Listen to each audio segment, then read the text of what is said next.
कोण वाढवू शकेल। मला असं वाटतं की शेवटी लोकांना विकास हा मला असं वाटतं खूप महत्वाचा आहे। काम कोण करतंय, दिलेलं आश्वासन कोण पाळतंय, जे काम मागच्या निवडणुकीला किंवा त्याच्या अगोदर आश्वासन दिले ते पूर्ण झालं का, मला हे सगळा विचार करता मला तरी असं वाटतं की शेवटी ही निवडणूक किती काही झाली तरी विकासापाशी येऊन थांबेल।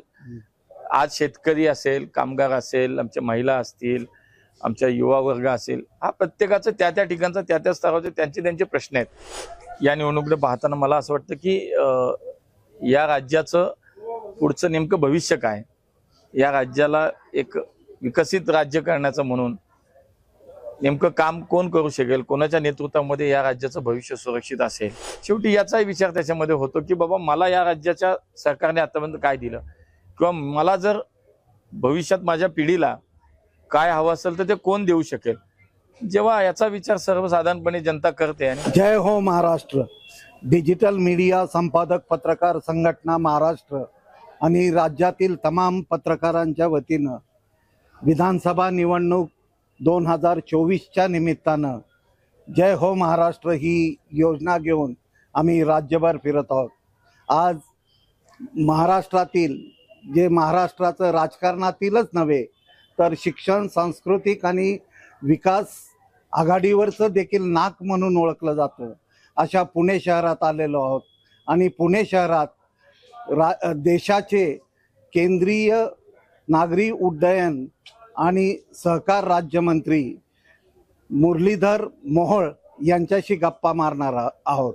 एक तर पुणे शहराच्या आणि जिल्ह्याच्या संपूर्ण विकास आणि सांस्कृतिक वाटचालीशी एकजीव झालेला हा युवा नेता, त्याचबरोबर कमी वयात अगदी स्थायी समितीच्या सभापती पदापासून महापौर पदापर्यंत ज्यांनी यशस्वीरित्या मजल मारली आणि कोरोनाच्या काळात पुणेकरांना एक महापौर म्हणून, एक कुणाचा लहान भाऊ म्हणून तर कुणाचा मुलगा म्हणून, कुणाचा मोठा भाऊ म्हणून, या शहराचा प्रथम नागरिक म्हणून त्यांनी केलेलं काम पुणेकर कधीही विसरलेले नाहीत। आज ते एका वेगळ्या भूमिकेतून राज्यभर फिरत आहेत। तर विधानसभा निवडणुकीत भारतीय जनता पक्षाचे तरुण तुर्कातील नेते म्हणून मुरलीधर अण्णा मोहोळ यांना ओळखलं जातं। मी स्वागत करतो अण्णा आपलं या आजच्या या मोहिमेत। आणि हे स्वागत करत असतानाच माझी सुरुवातच अशी राहील की या निवडणुकीकडं एक भारतीय जनता पक्षातील तरुण तुर्क नेता म्हणून या निवडणुकीकडं तुम्ही कसं पाहता? शेवटी मला असं वाटतं की निवडणूक म्हणजे हा एक लोकशाहीचा उत्सव असतो। लोकांना माझ्या मतदारसंघापासून, माझ्या राज्यापासून, देशाचा विचार करून लोक मतदान करत असतात। आणि म्हणून मी महाराष्ट्राच्या विधानसभेचा विचार तर या निवडणुकीकडे पाहताना मला असं वाटतं की या राज्याचं पुढचं नेमकं भविष्य काय, या राज्याला एक विकसित राज्य करण्याचं म्हणून नेमकं काम कोण करू शकेल, कोणाच्या नेतृत्वामध्ये या राज्याचं भविष्य सुरक्षित असेल, एक वेगानं विकासाकडे वाटचाल करणारं राज्य म्हणून माझ्या राज्याचा नेमका हा विकासाची गती पुढे अजून कोण वाढवू शकेल। मला असं वाटतं की शेवटी लोकांना विकास हा मला असं वाटतं खूप महत्वाचा आहे। काम कोण करतंय, दिलेलं आश्वासन कोण पाळतंय, जे काम मागच्या निवडणुकीला किंवा त्याच्या अगोदर आश्वासन दिले ते पूर्ण झालं का, मला हे सगळा विचार करता मला तरी असं वाटतं की शेवटी ही निवडणूक किती काही झाली तरी विकासापाशी येऊन थांबेल। आज शेतकरी असेल, कामगार असेल, आमच्या महिला असतील, आमच्या युवा वर्ग असेल, हा प्रत्येकाचं त्या त्या ठिकाणचा त्या त्या स्तरावरचे त्यांचे प्रश्न आहेत, त्यांच्या समस्या आहेत। शेवटी याचाही विचार त्याच्यामध्ये होतो की बाबा मला या राज्याच्या सरकारने आतापर्यंत काय दिलं, किंवा मला जर भविष्यात माझ्या पिढीला काय हवं असेल तर ते कोण देऊ शकेल।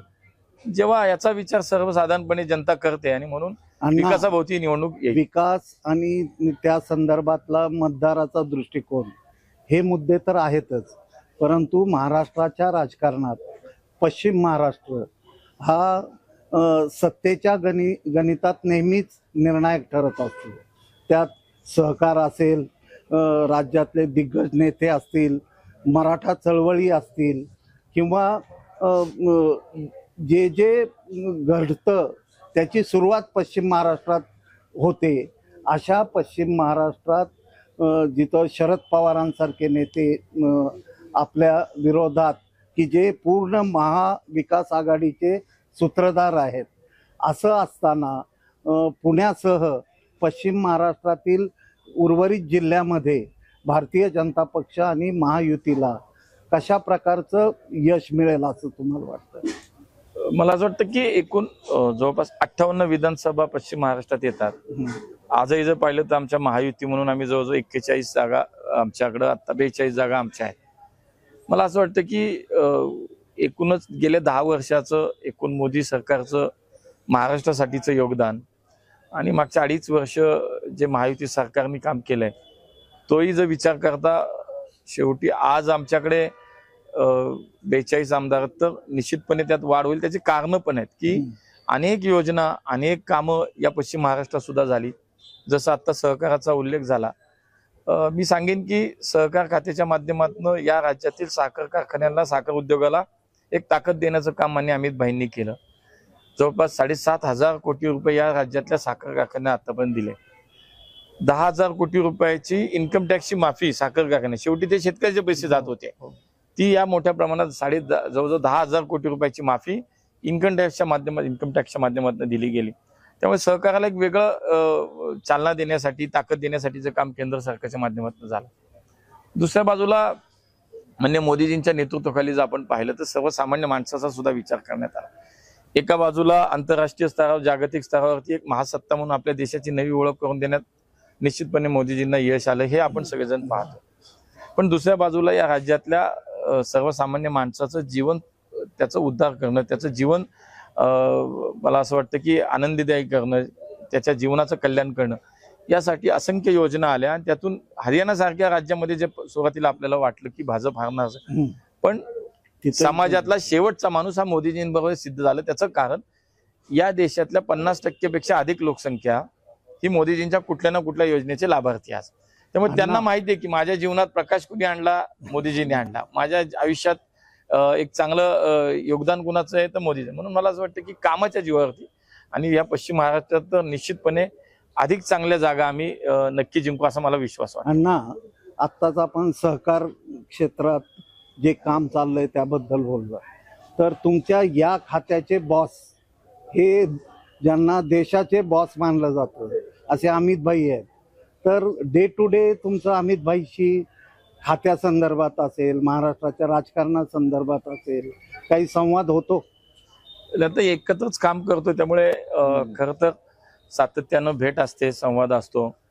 आणि एकूणच खरं तर जास्त विषय आमच्या कामाच्या संदर्भात, खात्याच्या विषयात होतो. फार राजकारणावरती फार कधीतरी जर सहज गप्पा मारताना आलं तर काही विषय निघतात, पण जास्तीत जास्त माझं त्यांचं बोलणं किंवा भेट ही माझ्या सहकार खात्याच्या कामाच्या संदर्भातच असते.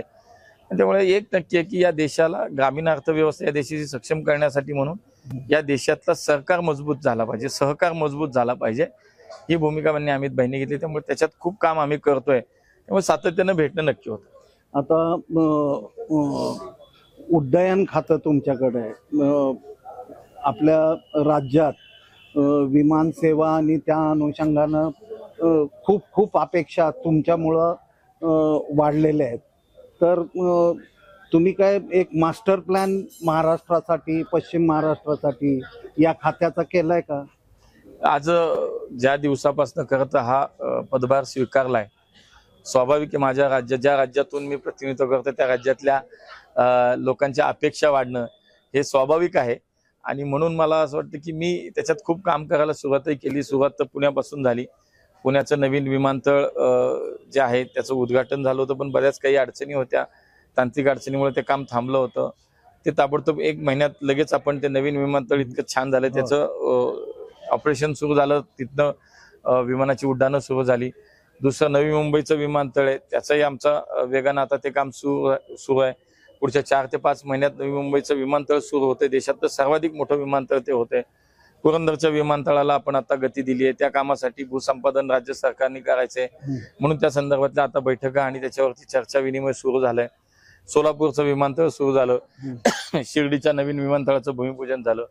सोलापूर ते मुंबई आता विमान सेवा सुरू होते. त्यामुळे राज्यातल्या एकूण वेगवेगळ्या सगळे माझे जिल्हे एकमेकाशी कसे जोडता येतील, उडान सारख्या योजनेतनं या राज्य सरकारला राज्यातल्या जनतेला एक कमी आणि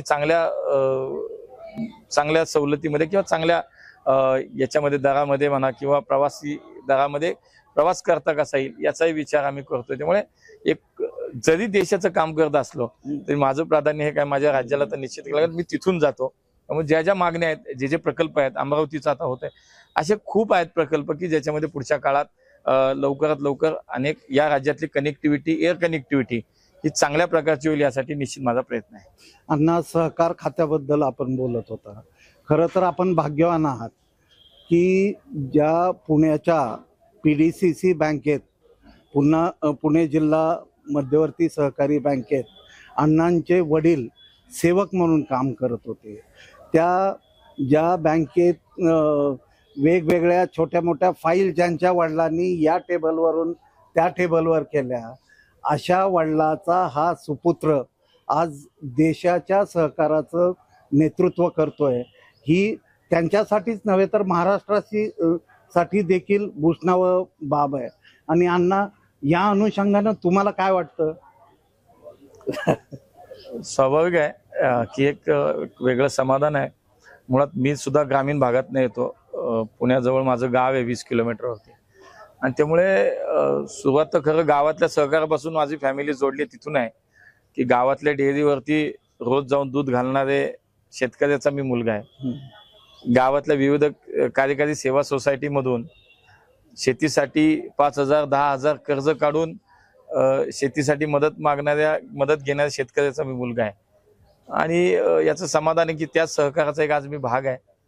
वडिलांनी जवळजवळ 35 ते 37 वर्ष जिल्हा बँकेत शिपाई म्हणून नोकरी केली आणि मला असं वाटतं की त्यात आज मला याच सहकाराचं काम करायला मिळतंय. मी भाग्यवान आहे. आई वडिलांची पुण्य आहे, माझ्या पक्षाची मला साथ आहे, माझ्या नेतृत्वाने मला ही संधी दिली. त्यामुळे मी खरं तर कृतज्ञता व्यक्त केली पाहिजे प्रत्येकाच्या प्रती की आज इतक्या छोट्या कुटुंबातून आणि शेतकरी कुटुंबातून एक मुलगा येतो आणि देशाचं सहकाराचं काम पाहतो. माझ्यासाठी नक्कीच एक अभिमानाची गोष्ट. निश्चितच कौतुकास्पद आहे अण्णा. अण्णा, पुणे जिल्ह्यात महायुतीच्या किती जागा येतील? आता 21 जागा पुणे जिल्ह्यात आहेत. एकूण पुणे शहर, पिंपरी चिंचवड आणि पुणे ग्रामीण मिळून माझा अंदाज आहे की आम्ही कमीत कमी 16 ते 17 जागा आम्ही नक्कीच.